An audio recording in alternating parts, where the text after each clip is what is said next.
केयूराणि न भूषयन्ति पुरुषं हारान चन्द्रोज्ज्वला न स्नानं न विलेपनं न कुसुमं नालङ्कृता मूर्धजा वाण्येका समलङ्करोति पुरुषं या संस्कृता धार्यते क्षीयन्तेऽखिलभूषणानि सततं వాగ్భూషణం భూషణం. తల్లిదండ్రుల తాతల పేర్ల నుంచి చెప్పుకుంటూ పిల్లల పిల్లల పిల్లల పేర్ల నుంచి చెప్పుకుంటూ బూతులు తిట్టుకునే కంటే మీ కుటుంబం గొప్ప గురించి చెప్పుకోండి, మీలోని గొప్ప పనులు చేసిన వాళ్ళ గురించి చెప్పుకోండి. అలాంటి నేను ఇప్పుడు అలాంటి కొన్ని పదాలు మాట్లాడను కూడా మాట్లాడలేకపోతున్నా. అలాంటి తిట్టు భాషని, తిట్టు కవిత్వం వద్దమ్మా, దేవుడు మెచ్చడు. అసలు అటువంటి అది అలంకారం కాకపోగా మీకు అలంకారహీనమైపోతుంది. ఇలా బుద్ధి లేదా కనుక ఆ బుద్ధి లేని వాళ్ళని పక్కన పెట్టేద్దాం. కొద్దిపాటి బుద్ధి ఉన్నవాడు, మనిషి అన్నాక బుద్ధి ఉండాలి కదా, మనిషికి జంతువుకి తేడా బుద్ధే కదా.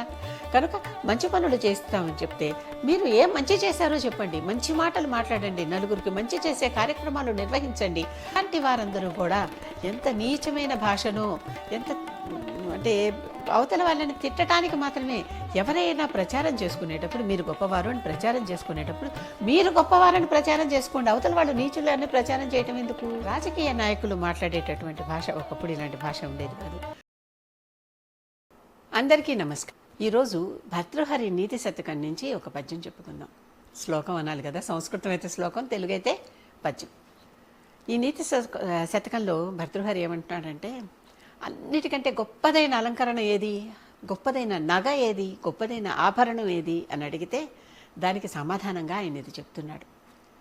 కేయూరాణి న భూషయంతి పురుషం హారాన చంద్రోజ్వలా న స్నానం న విలేపనం న కుసుమం నాలంకృతా మూర్ధజా వాణ్యేకా సమలంకరోతి పురుషం యా సంస్కృతా ధార్యతే క్షీయంతేఖిలభూషణాని సతతం వాగ్భూషణం భూషణం.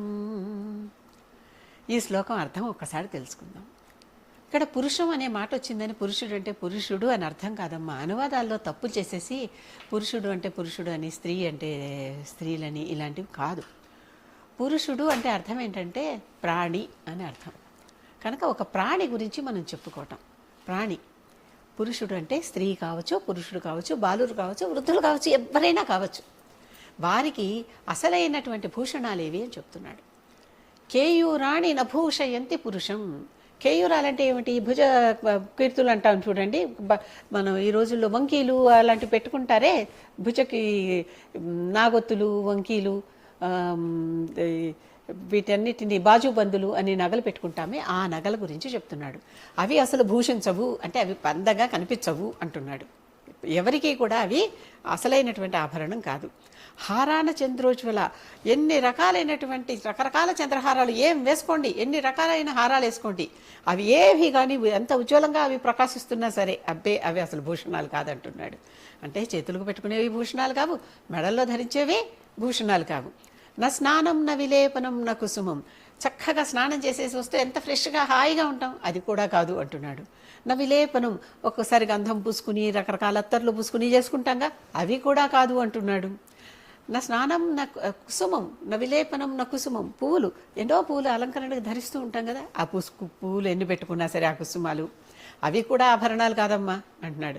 నాలంకృత మూర్ధజ, ఇవేవి ఈ మూర్ధజుడికి అంటే ఎవరికి, ఈ వ్యక్తికి అవి అలంకారాలు కానే కావు అని చెప్తున్నాడు. ఎంతసేపటికి అబ్బాయి ఇవేవి అలంకారాలు కావు.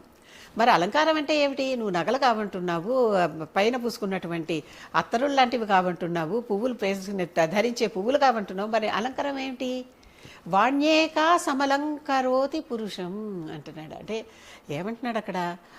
వాణ్యేకా సమలంకరోతి పురుషం యా సంస్కృతాధార్యతే. సంస్కృతం మీద ఆధారపడినటువంటి వాణి ఉన్నదే, అదే అసలైన వాణి. అంటే ఏంటి? వాక్కు. అదే అసలైనటువంటి ఆభరణం అని చెప్తున్నాడు. ఎందుకని? ఇక్కడ సంస్కృతం అంటే ఏంటి? ప్రాకృతం అనే భాష ఒకప్పుడు ఉండేది. ఆ ప్రాకృతాన్ని సంస్కరిస్తే అంటే తప్పులు తీసేసి చాలా దాన్ని శుద్ధీకరిస్తే వచ్చినటువంటి భాష సంస్కృతం. ఇప్పుడు కూడా జానపదులు మాట్లాడే భాష ఒకలాగా ఉంటుంది, నాగరికులు మాట్లాడే భాష ఒక రకంగా ఉంటుంది. గమనించండి, కొద్దిగా తేడాలు ఉంటాయి. అవే పదాలే కొంచెం మార్చి మాట్లాడతారు ఇక్కడ. ఇదేమో అందరికి అర్థమయ్యేలా ఉంటుంది, అది కొందరికీ అర్థమయ్యేలాగా ఉంటుంది. కొన్ని పల్లెవారు మాట్లాడే మాటలు మనకి ఆ విషయం ఏమిటో అర్థం కాదు, అది మన తెలుగు భాషేనా అని అనిపించేలాగా కూడా ఉంటాయి. ఇలాంటివి కొన్ని తప్పనిసరిగా అందరికీ ఉంటాయి.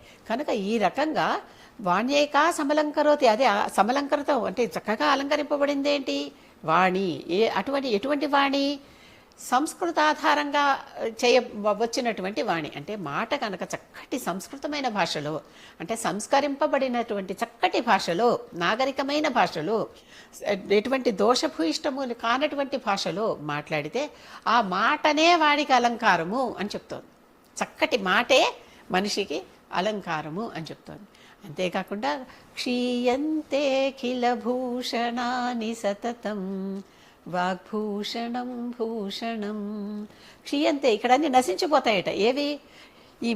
ఇక్కడ ఉన్నటువంటి ఎటువంటి భూషణాలైనా సరే కలు నిశ్చయంగా నశించిపోతాయి. ఈ భూషణాలు ఏమి నిలవు, నిజమే కదా. ఆ అలంకరణలు ఇవాళ ఉంటాయి, రేపు పోతాయి.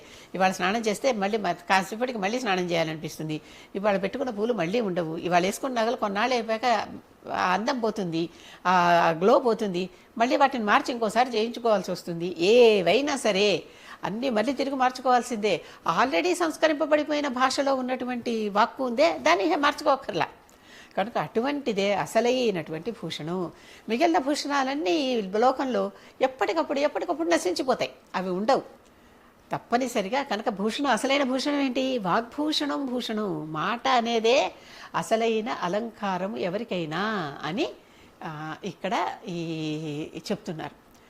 భర్తృహరి చెప్తున్నాడు, మాటనే అసలైనటువంటి అలంకారం. కనుక సంభాషించేటప్పుడు చక్కటి భాషలో భాషించండి. ఇప్పుడు కొంతమంది ముఖ్యంగా ఈ మాట ఎందుకు అనాల్సి వస్తుందంటే విపరీతంగా విని విని చెవులకు చిల్లులు పడిపోతున్నాయి. రాజకీయ నాయకులు మాట్లాడేటటువంటి భాష ఒకప్పుడు ఇలాంటి భాష ఉండేది కాదు. ఒకప్పుడు రాజ్యసభ అన్నా, విధాన మండలి అన్నా పెద్దల సభ అని పేరు. వాళ్ళు చక్కగా మంచిగా మాట్లాడేవాళ్ళు, చక్కటి భాష మాట్లాడేవాళ్ళు. మంచి పండితులు మాత్రమే ఉండేటటువంటి సభ అనే పండిత్ సభ, విద్వత్ సభ అని దానికి పేరు. అలాంటి భాష దాంది. అలాంటి వారందరూ కూడా ఎంత నీచమైన భాషనో, ఎంత అంటే అవతల వాళ్ళని తిట్టడానికి మాత్రమే.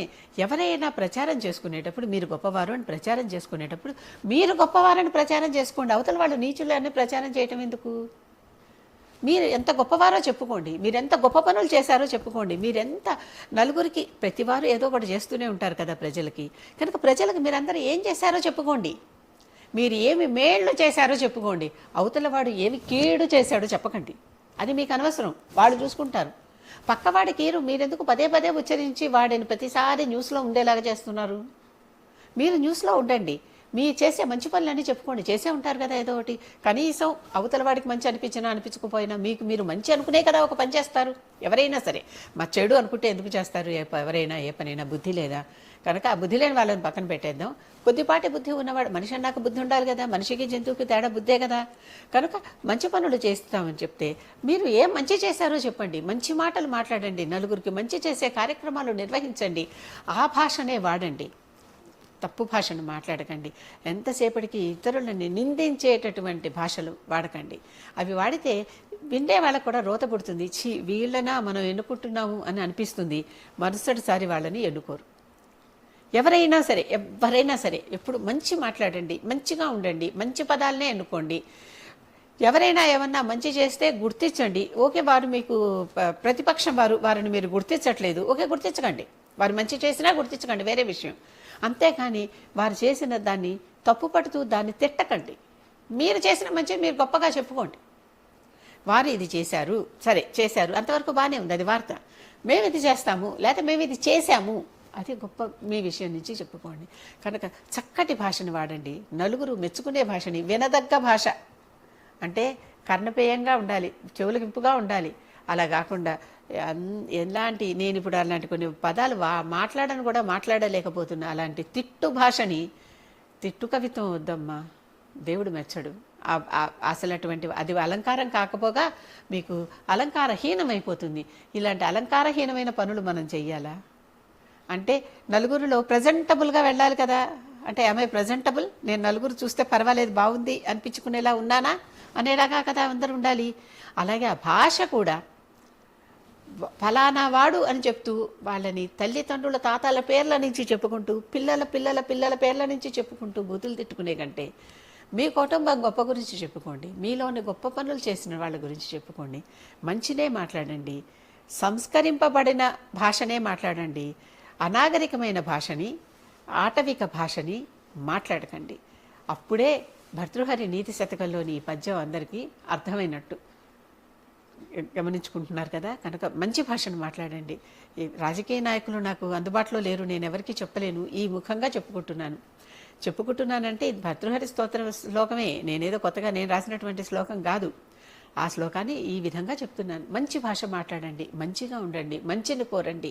చక్కగా ఎప్పుడు మాట్లాడినా కూడా అవతల వారికి ఇష్టమైనటువంటి మాటలే మాట్లాడండి. ఎందుకంటే అప్రియమైన భాషలు మాట్లాడితే, అప్రియమైన విషయాలు మాట్లాడితే వినేవాడు ఉండడు అని వాల్మీకి కూడా చెప్పాడు. వినేవాడే కాదు, చెప్పేవాడు కూడా లేడని కూడా చెప్పాడు పాపం ఆయనే.